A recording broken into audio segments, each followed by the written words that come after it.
आज का ये जो प्रेस कॉन्फ्रेंस है, स्वाभाविक रूप से आप सुबह से देख रहे हैं कि राहुल गांधी सूरत के अपीलिएट कोर्ट से क्या उनके जो सजा उनको मिला था, क्या उस पर रोक लगेगी, इसको लेकर बहुत सारी चर्चाएं हो रही थी। और अब जब सूरत के अपीलिएट कोर्ट का जजमेंट आया है, उसका वर्डिक्ट आया है, पूरे देश में खुशी का माहौल है। और खास करके पिछड़े वर्ग में, जिसके प्रति राहुल गांधी के मन में वैमनस्य का भाव था, जिस पिछड़े वर्ग के लिए राहुल गांधी ने आपत्तिजनक शब्दों का प्रयोग किया था, उन्हें गाली देने का काम किया था, और इतना कुछ करने के बाद राहुल गांधी और गांधी परिवार को लगता था वो बच के निकल जाएंगे, वो नहीं हो पाया है। This is I would say slap on the face of the arrogance of the Gandhi family. ये जो घमंड है गांधी परिवार का, और खास करके जो गांधी परिवार ये सोचती है कि हम कुछ भी कर लेंगे और हमारा कुछ नहीं बिगड़ेगा, आज सूरत के अपीलिएट कोर्ट से ये सिद्ध होता है कि कानून सबके लिए बराबर का है और कानून किसी के लिए भी अलग नहीं हो सकता है। हमें याद है जब ट्रायल कोर्ट का जजमेंट आया था तो राहुल गांधी, गांधी परिवार, कांग्रेस के लोग और एक इकोसिस्टम जो कांग्रेस के साथ रहती है, इन सब ने मिलकर एक ऐसा माहौल बनाया कि ये ट्रायल कोर्ट में कुछ गड़बड़ी थी। ये ट्रायल कोर्ट के जज और ट्रायल कोर्ट का पूरा जो सिस्टम था, कहीं ना कहीं वो बायस था। उन्होंने पक्षपात किया और राहुल गांधी को ट्रायल कोर्ट ने फंसाने की कोशिश की। राहुल गांधी का कोई इतना बड़ा जुर्म नहीं था। क्या हो गया अगर उसने ओबीसी समाज को गाली देने का काम किया? क्या हो गया अगर पिछड़े वर्ग को उसने चोर कह दिया? तो ये इतना बड़ा कोई जुर्म नहीं था, कहीं ना कहीं एक साजिश थी। This was death of democracy in India.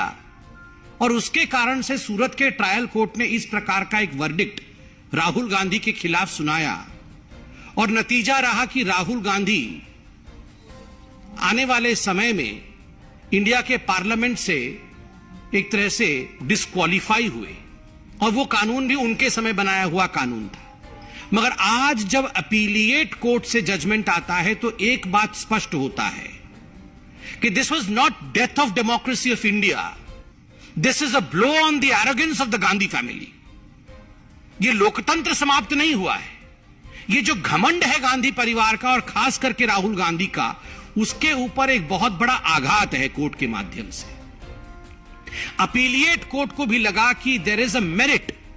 जिस प्रकार से पिछड़े वर्ग के खिलाफ, ओबीसी समाज के खिलाफ गाली गलौज करने का काम राहुल गांधी और उसके बाद राहुल गांधी को सपोर्ट करते हुए कांग्रेस पार्टी ने किया था, अपीलिएट कोर्ट कन्विंस होती है कि इसमें मेरिट है जो ट्रायल कोर्ट ने किया था, और राहुल गांधी जी के सेंटेंसिंग को कम नहीं किया जा सकता या उसे स्टे नहीं किया जा सकता। यह बहुत बड़ी बात है हिंदुस्तान के न्यायिक प्रणाली में। बंधुगण, राहुल गांधी जी को सेंटेंसिंग होने के पश्चात पूरे कांग्रेस पार्टी ने एक मोबिलाइजेशन किया था। गली गली में, नुक्कड़ नुक्कड़ में जो कांग्रेस के कार्यकर्ता थे, वो राहुल गांधी जी के मोबिलाइजेशन के कारण न्यायपालिका पर ठहर ठहर कर आक्रमण कर रहे थे।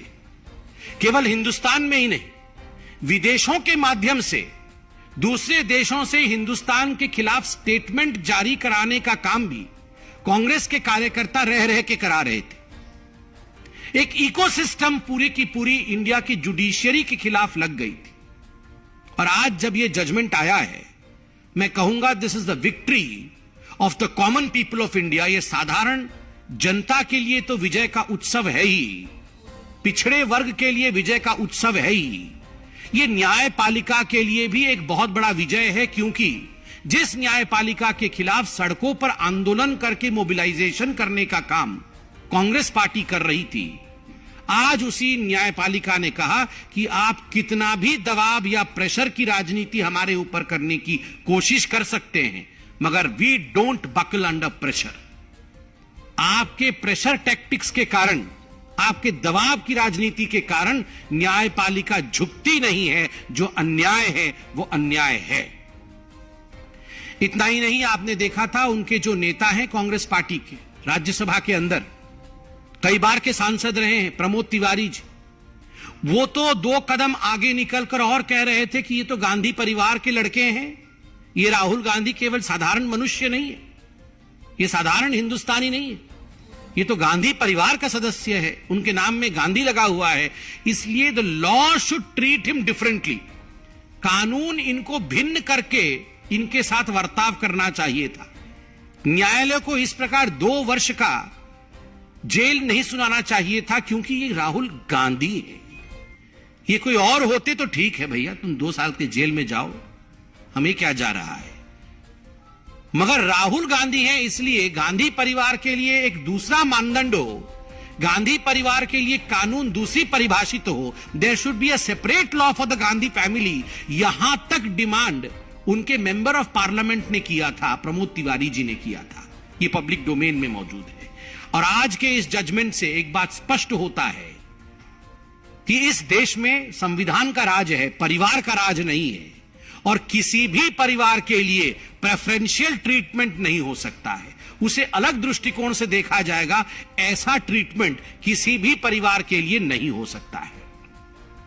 बंधुगण, आज हार 2 एंटिटीज की हुई है, 2 ऐसे मानदंड है जिनका हार हुआ है। Arrogance of the Gandhi family, Gandhi परिवार के घमंड का आज हार हुआ है, और दूसरा ये जो पूरा का पूरा इकोसिस्टम है गांधी परिवार के डिफेंस में जो उतरता है सड़कों पर, उसमें कांग्रेसी तो हैं, क्योंकि वो कांग्रेसी तो पार्टी के लोग हैं, मगर कुछ बहुत बड़े बड़े लोग ऐसे देश और विदेश में बैठे हुए हैं जिनको हम इकोसिस्टम कह सकते हैं, जो तुरंत गांधी परिवार के एरोगेंस के डिफेंस में निकल आते हैं कि जो राहुल गांधी के साथ हो रहा है ये उचित नहीं है। आज ये हार इस इकोसिस्टम का भी है। मैं कहूंगा कि आज जो हुआ है राहुल गांधी के साथ, जिस समय ये पूरा जजमेंट सूरत के ट्रायल कोर्ट ने सुनाया था, उस समय भी सूरत के ट्रायल कोर्ट ने राहुल गांधी को कोर्ट के परिसर में अपने समक्ष ये मौका दिया था कि राहुल जी, अभी भी समय है, यदि आप हाथ जोड़ के माफी मांग ले ओबीसी समाज से कि आपने गलत किया है, आपने सही नहीं किया है, तो हम विचार करेंगे। राहुल जी, आपने कहा था मैं तो राहुल गांधी हूं, there is nothing called a sorry in my dictionary. अरे राहुल जी, कान पकड़ के उठक बैठक करके आपने सुप्रीम कोर्ट में माफी मांगी थी, तो आप ये मत बोलिए कि आपकी डिक्शनरी में सॉरी शब्द नहीं है। अभी भी मौका है, अहंकार को त्यागिए, त्यजिए अहंकार को, और देश के सामने ओबीसी वर्ग से क्षमा याचना करिए कि जो मैंने किया, गलत किया, मुझे ये नहीं करना चाहिए था। धन्यवाद। कोई प्रश्न हो तो अवश्य पूछिए।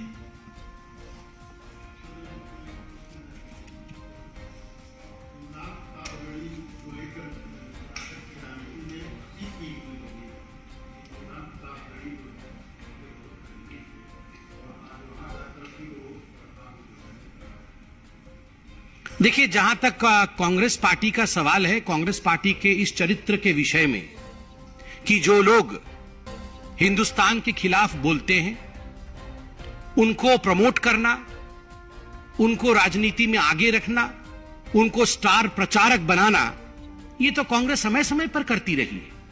आज जो इमरान प्रतापगढ़ी कर्नाटक के चुनाव में स्टार प्रचारक बने हुए हैं, इस पूरे विषय को लेकर कर्नाटक प्रदेश ने, भारतीय जनता पार्टी ने वहां प्रेस कॉन्फ्रेंस किया। उनके स्टेटमेंट्स, इमरान प्रतापगढ़ी के पुराने स्टेटमेंट्स जिसमें वो बीहेडिंग को ग्लोरीफाई करते हैं, उसको भी जारी किया है। अतीक अहमद जैसे व्यक्तियों को अपना गुरु मानते हैं, उसको भी भारतीय जनता पार्टी ने कर्नाटक में उजागर किया है। मगर ये पहली बार ऐसा नहीं हो रहा। ये कुछ पॉलिटिकल पार्टी ऐसे लोगों को आगे बढ़ाती है जो बोटी बोटी काट देने वाले राजनीति पर विश्वास करते हैं। आपको याद होगा पिछले चुनावों में इस प्रकार के नारे भी प्रधानमंत्री नरेंद्र मोदी जी के लिए कहा गया था कि हम बोटी बोटी काट देंगे। ये तो वही कांग्रेस पार्टी है जिसने प्रधानमंत्री के लिए कहा हम तो कब्र खोदेंगे, मोदी तेरी कब्र खोदेगी। तो इस प्रकार की पार्टी से आप क्या आशा करते हैं? ये वो पार्टी है जिसमें मनीशंकर अय्यर स्टार प्रचारक हैं, जो पाकिस्तान में जाकर गुहार करते हैं मोदी को हटाना होगा, हिंदुस्तान को बचाना होगा। ऐसी पार्टी से और कुछ अपेक्षा करना मुझे लगता है उचित नहीं होगा। Congress and appeasement are synonymous. Congress और तुष्टिकरण ये दोनों पर्यायवाची शब्द हैं और ये हिंदुस्तान की जनता और कर्नाटक की जनता भली भांति जानती है।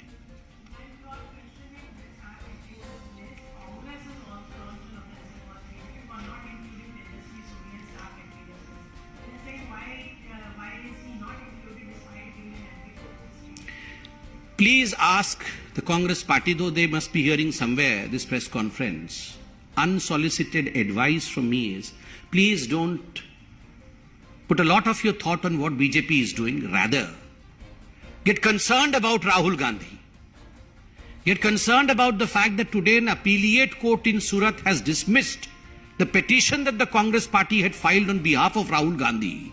And Rahul Gandhi is yet again exposed in front of people of Karnataka and in front of people of India, that the way he had attacked the OBC community, the court did not deem fit to in fact reduce his sentence, shows that today in fact the Congress should be a worried lot.